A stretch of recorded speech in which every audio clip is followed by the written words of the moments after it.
Vamos con la segunda parte de la clase 2 de la teoría de la unidad 1. ¿Sí? Segunda parte, vamos a trabajar Comte. Bien, para esta parte de la clase tienen el texto de Ritzer, que está dispuesto también en nuestro sitio Moodle, así que voy a compartir pantalla. No, sería esto, no, cancelar, espérenme.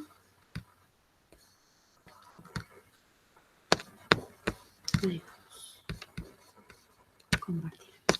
Bien.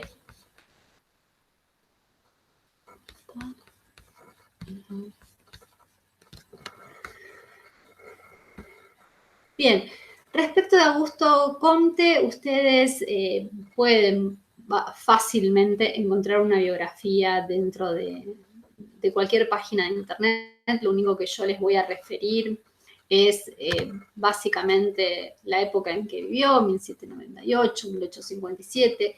Es una época en la cual él es francés, nace en Montpellier, fue secretario de Saint-Simon, un pensador que nosotros lo solemos relacionar con el socialismo utópico.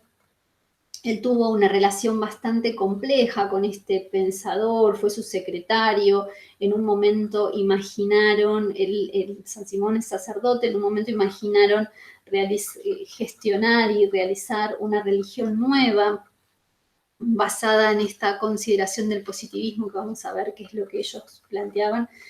Y bueno, básicamente lo que plantea Comte es que no estaban dadas las instancias teóricas suficientes como para hacer esa revolución moral e ideológica, entonces se separa de Saint-Simon y luego desarrolla su presencia académica a través de una de las escuelas parisinas, de las politécnicas parisinas, nunca llegando a tener una cátedra dentro de la universidad, sino en las escuelas alternativas. Entonces, tiene una vida bastante compleja. De hecho, los escritos de los biógrafos plantean que tenía algún tipo de enfermedad mental, que de hecho un gran higienista de la época que va a ser quien va a gestar todo el cambio de lo que es el proceso de manicomización, que es Esquirol, es quien lo interna, quien lo saca adelante en las primeras instancias. Luego él se va a casar, tiene problemas con su mujer, trata de suicidarse. En este contexto conoce y se hace muy amigo de John Stuart Mill, que es un gran referente de la sociología también. Y podemos decir que hasta 1844, 46, sus escritos son de aporte para la ciencia. Ya luego los escritos que siguen son muy criticados. Los biógrafos consideran de que ya incluso los sistemas de lenguaje que utilizaban no eran coherentes y sus publicaciones delataban su deterioro intelectual. Bueno, fallece en 1857, también en Montpellier. Pero bueno, no se puede negar que es el padre de muchísimas ideas que hicieron fuerza en todo lo que es el desarrollo científico. Y básicamente la escuela, lo que nosotros conocemos como el positivismo, básicamente él es el fundador, el padre de estas corrientes, estos conceptos que vamos a ver a continuación. Si tuviéramos que definir qué es el positivismo, diríamos que es la búsqueda de las leyes invariantes del mundo natural y del mundo social. Comte lo que hizo fue jerarquizar las ciencias, y él consideraba, en uno de sus escritos propuso que en la cúspide de las ciencias se encontraba la fisiología social, que era nada más y nada menos lo que él luego iba a denominar sociología, fue el primero en acuñar este concepto. Y luego en otros escritos va a decir que más, en estos tiempos que yo le digo que ya tenía un proyecto de constitución de una religión positivista, él ya hablaba de que la cúspide debía estar dada por una ciencia de la moral. Si tuviéramos que definirlo filosóficamente, es un realista. ¿Qué quiere decir esto? Un realista es una persona que considera que existe una realidad independientemente del observador. A eso este observador es un transeúnte, podríamos decir, de la realidad y tiene que dar cuenta de la misma si se asume científico. ¿Qué quiere decir? Que nosotros, para Comte, nosotros desarrollamos ciertas metodologías, ciertas formas de acercarnos a la realidad para dar cuenta de la misma, pero que la realidad es esencial, existe por esencia, muy distinto a lo que vendrá posteriormente con los interpretacionistas como Weber que plantean, o los subjetivistas que plantean que la realidad existe en la medida que alguien interpreta su existencia, ¿sí? Bien. Él creía que la realidad era un objeto, estaba ahí afuera, era posible asirla, era posible dar cuenta de la misma. ¿Y cómo podemos dar cuenta de la misma? A través del método científico y sobre todo a través de la observación, el método por excelencia para Comte. La observación digamos, tiene que estar supeditada a una teoría, ¿sí? Él va a decir que existen 3 métodos sociológicos básicos: la observación, la experimentación y la comparación. Pero la observación es, digamos, la forma en que damos cuenta de la realidad, debe estar controlada y debe ser referida a un cuerpo teórico determinado. Luego, estas observaciones van a interconectadas entre sí, van a dar elementos para la constitución de una ley. La experimentación acontece cuando nosotros como observadores podemos controlar los fenómenos. Bueno, en el espacio de lo social muchas veces eso no ocurre. Entonces, la otra metodología que él va a proponer es la comparación. Él dice que la sociología puede comparar las sociedades entre humanos y animales y referir leyes, puede existir la comparación entre distintos tipos de sociedades en distintos tipos de territorios, distintos tipos de espacios, por eso vamos a hablar de diferentes espacialidades posibles de compararse, y diferentes temporalidades, o sea, la sociología por excelencia analiza distintas sociedades en distintos tiempos, y esto es lo que él va a llamar los estudios históricos.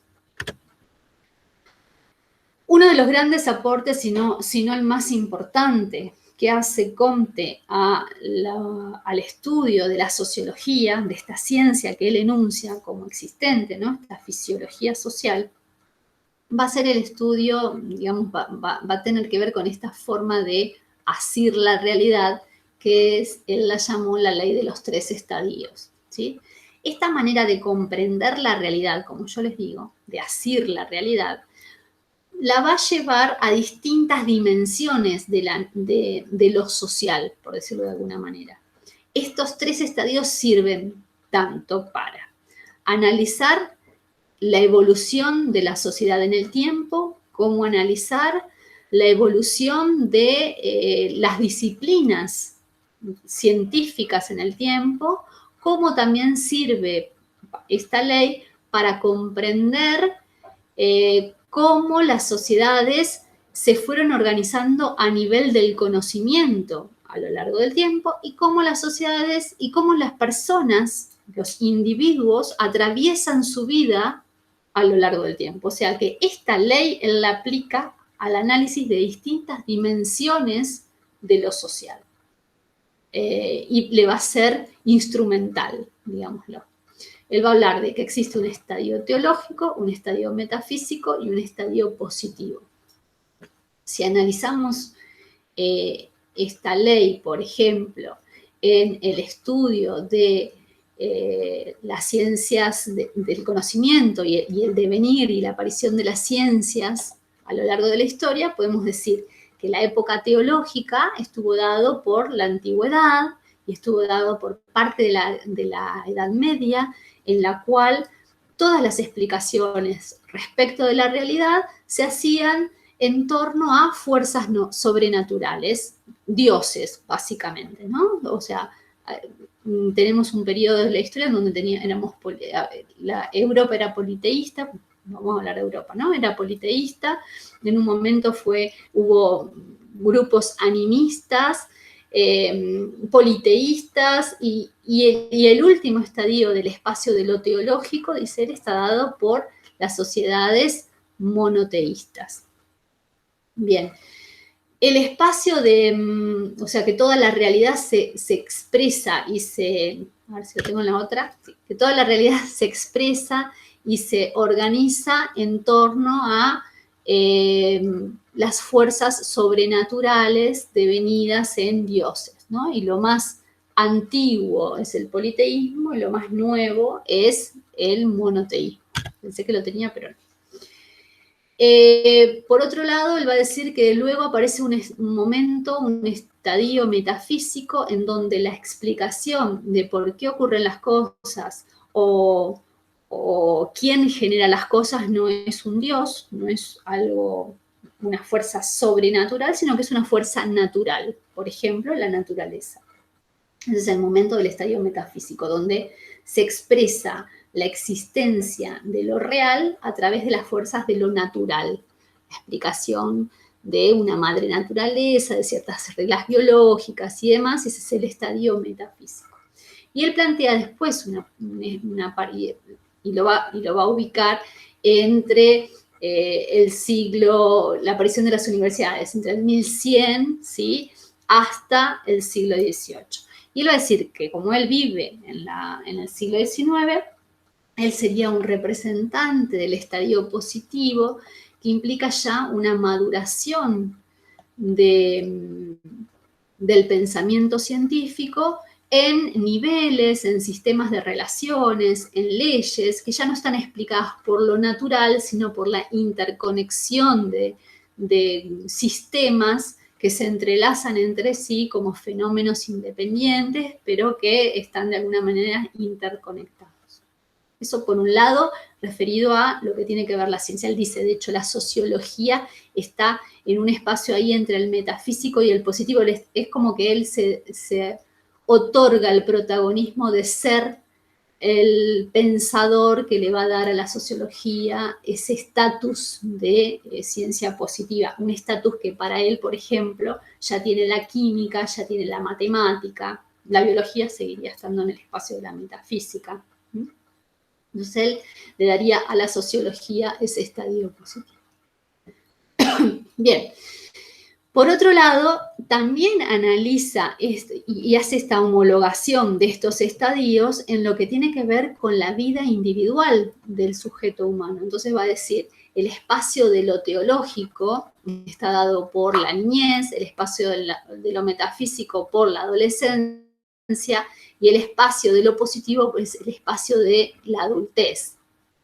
También va a analizar esto en función de la evolución de las sociedades. Va a decir, existió un tiempo en que las sociedades regían su vida, ¿sí? Y por eso él habla de que existen estadios diferenciales. De hecho, Louis Morgan, el antropólogo, que a finales del siglo, perdón, a mitad del siglo XIX, va a hacer los estadios que lo deben haber visto ustedes en las escuelas, en donde divide a la humanidad en sociedades primitivas, bárbaras y civilizadas, se va a basar en estos conceptos, ¿no? En estos conceptos positivos. Entonces vamos a plantear que existen sociedades que van a regir su vida en torno a los designios de los dioses, otras sociedades que van a regir sus vidas en torno al designio de la naturaleza, y otras sociedades que van a regir el designio de sus vidas a través del derecho, básicamente. Esas son las sociedades capitalistas, son las sociedades que tienden entonces a ser positivas en este sentido, a tener ya un control de sus instintos individuales en función del bien común, que esto es algo que él va a plantear como característica de la sociedad positiva. Bien, una cuestión bien interesante es que para dar referencia a todo este concepto del positivismo, él va a ir diciendo, la sociedad positiva tiene como característica, entonces, orientarse hacia el orden y el progreso. va a plantear que en la sociedad teológica el orden está dado, está organizado.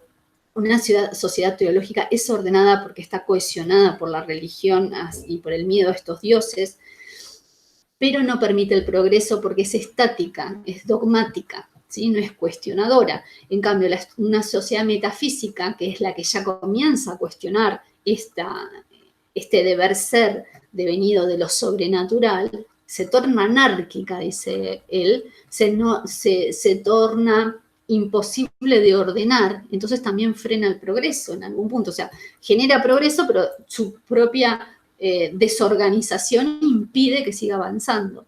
Entonces él plantea que lo mejor que puede ocurrir entonces para que exista orden y progreso es esta sociedad positiva en donde existe una dialéctica entre orden y progreso. Y este concepto de dialéctica lo va a tomar de la misma manera que lo toma Marx de Hegel, va a plantear esta cuestión del método dialéctico, lo que sí va a haber una inversión, ¿no? O sea, él no va, nosotros después lo vamos a ver con Marx, recuerden que Marx es contemporáneo a Comte, ¿sí? Entonces, Marx va a ir hablando de lo que es el materialismo y cómo hay que dejar de lado el concepto del idealismo. ¿Esto qué quiere decir? Que la idea es primigenia a la organización, que no es, eso es lo que planteaban los grandes filósofos alemanes, ¿no? Que la idea, que el espíritu es lo que organiza la vida del hombre. Marx va a decir que no, Marx va a criticar esa mirada idealista y va a decir es imposible que sea el espíritu, es la materialidad lo que organiza el espíritu del hombre. De hecho, va a dar un ejemplo que es clave, que va a decir, si hay hambre, al hombre no lo lleva adelante su accionar en la vida, sus ideas, sino la búsqueda del alimento para satisfacer esa necesidad que es bien material. Entonces, antes que la idea está la materia. ¿Sí? Ese es el planteo de Marx, que justamente da vuelta al idealismo, ¿no? Pero Comte es idealista. Comte va a decir que el espíritu de lo humano subyace constantemente a la materia, o sea, es anterior a la materia y es lo que posibilita la materia. Es el espíritu de lo humano lo que de alguna manera se conjuga de manera interconectada para constituir un sustrato sobre lo cual se va a anclar la materia. Bueno, Comte va a decir que la sociología es el estudio a escala macrosocial de la existencia colectiva. Lo social controla el egoísmo, que es natural en lo humano, a través de los impulsos altruistas. Él va a plantear esto. Justamente, el humano, desde que es pequeño, desde que surge como germen social y como germen individual, pensémoslo en la historia de las sociedades y en las historias individuales, ¿no? de cada persona. Nacemos con un germen sumamente individualista, sumamente egoísta, como un instinto egoísta que hay que ir controlando a medida que vamos creciendo. Ya les digo, como vamos creciendo a nivel individual o que vamos creciendo a nivel social. A nivel individual, ese crecimiento, nuestras familias nos van cohesionando, nos van acotando todos esos egoísmos para poder vivir en sociedad. A nivel de las sociedades, esas sociedades a medida que se fueron haciendo cada vez más grandes y dejaron, por ejemplo, de ser cazadoras-recolectoras, fueron tratando de interrelacionarse en lo que él va a llamar la gran solidaridad, que es la división del trabajo. La división del trabajo, dice él, es el gran ejemplo de la solidaridad en un espacio social. Y eso debe ser controlado, esa interconexión de solidaridades debe ser organizada por el Estado, para él. ¿Sí? Entonces, la familia es el primer espacio donde vamos a ser acotados y posteriormente la comunidad y posteriormente el Estado. Esa es, digamos, la evolución de las formas en las cuales atravesamos el estadio primigenio del egoísmo hacia el estadio positivo del orden y el progreso en sociedad, en contexto solidario, ¿sí? De solidaridad positiva. Bien, entonces él va a decir, ¿cómo es que se logra esta cuestión, no? O sea, cómo es que, qué es lo que hace que la familia y la comunidad y el Estado puedan lograr esa cohesión, cuál es el lenguaje, cuál es el sistema que termina cohesionando todo esto. Él va a decir, es la religión. La religión es la base del control. La religión es el sistema que me permite reprimir este egoísmo a través de las acciones que se dan en estos colectivos. Llámese familia, llámese comunidad, llámese Estado.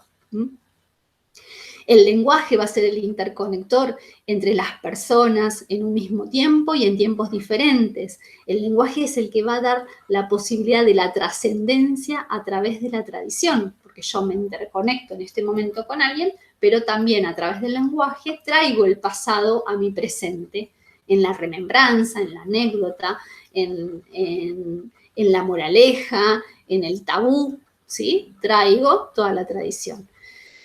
Bien, entonces, como les decía, y la solidaridad, esos son los tres elementos, la religión, el lenguaje y la solidaridad, son los tres elementos que yo tengo que, con los que Comte cuenta o diferencia o distingue en su teoría para decir, esos son los elementos que constituyen la interconexión para que se genere el orden en una sociedad y el progreso. Va a distinguir, eso es bien interesante, va a distinguir a las mujeres y a las clases trabajadoras como los sujetos sociales que van a tener, según él, la habilidad para generar los mayores espacios de solidaridad social. Él dice que son estas clases las que generan mayores interconexiones, las que aseguran, entonces, bajar a niveles mínimos el egoísmo, las mujeres porque tienen, según él, un gran espacio para la afectividad, si bien, también según él, el intelecto es menor, y las clases trabajadoras porque tienen tiempo para desarrollar, según él, estos contextos de solidaridades en función de sus tipos de trabajo. Él dice que las clases altas no sirven para estos desarrollos porque están como, de alguna manera, la frase es como exacerbadas en la búsqueda de sus realizaciones personales. Por eso él considera que el positivismo es una alternativa al comunismo y la propone como un plan político, de organización política, básicamente. Bien, una de las cuestiones que, son interesantes para comprender también su mirada es este planteo que él hace al interior de todas las ciencias. Se dice, todas las ciencias a su interior se dividen en estudios estáticos y dinámicos. Este es otro de los grandes aportes que hace Comte al estudio de las ciencias sociales, ¿sí?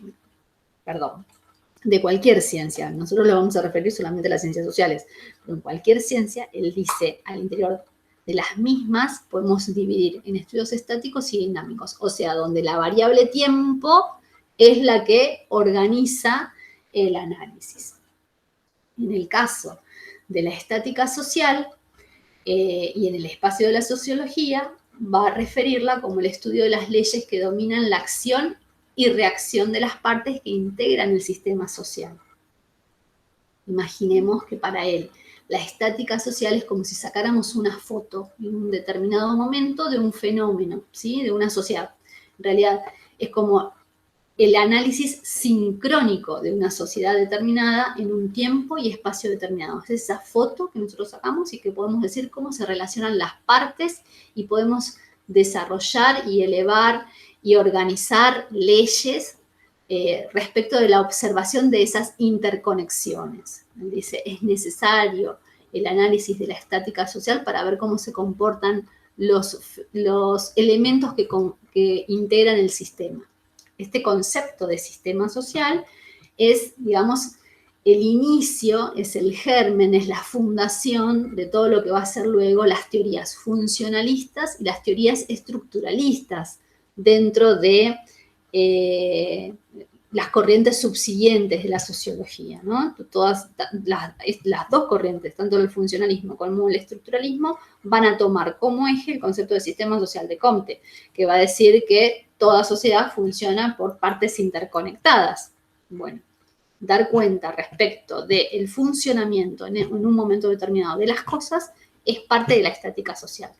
Ahora bien, el otro estudio que también debe ser complementario a esta estática social es el estudio de la dinámica social, es ver cómo se da la sucesión de fenómenos sociales a través de leyes de evolución, o sea, esa foto que yo saqué estática. Cómo es que va cambiando a lo largo del tiempo y se van generando distintos fenómenos de interrelación. Eso es lo que me da a mí el trabajo diacrónico, ¿no? El análisis diacrónico de los fenómenos sociales, la inclusión de la variable tiempo en el desarrollo de cualquier estudio. Entonces, el interjuego entre estática y dinámica social es otro de los grandes aportes que nos da Comte para el estudio de esta nueva ciencia que surge, que él propone allá por fines del siglo XVIII y principios del siglo XIX, para comenzar a analizar la cuestión social. Bueno, esperen que saco hasta acá la presentación. Como les decía, existen varias otras referencias que Ritzer hace respecto de Comte. Yo los invito a leerlo porque hay muchos ejemplos y muchas connotaciones y demás, pero bueno, el concepto de progreso, de orden, el concepto de las leyes de los 3 estadios, el tema de la estática y la dinámica, estas son las cuestiones sobre las cuales nosotros vamos a hacer referencia. ¿Por qué? Porque a partir de esas nociones es que se van acoplando, se van enlazando las próximas teorías que refieren a los clásicos. Nosotros podemos decir, en la unidad 2 vamos a ver a los clásicos, pero no podemos iniciar la materia sin considerar al padre, al nominador, a la persona que tituló este ámbito de lo social de manera científica inicialmente, que fue Augusto Comte. Bueno, hasta acá llegamos entonces con esta clase.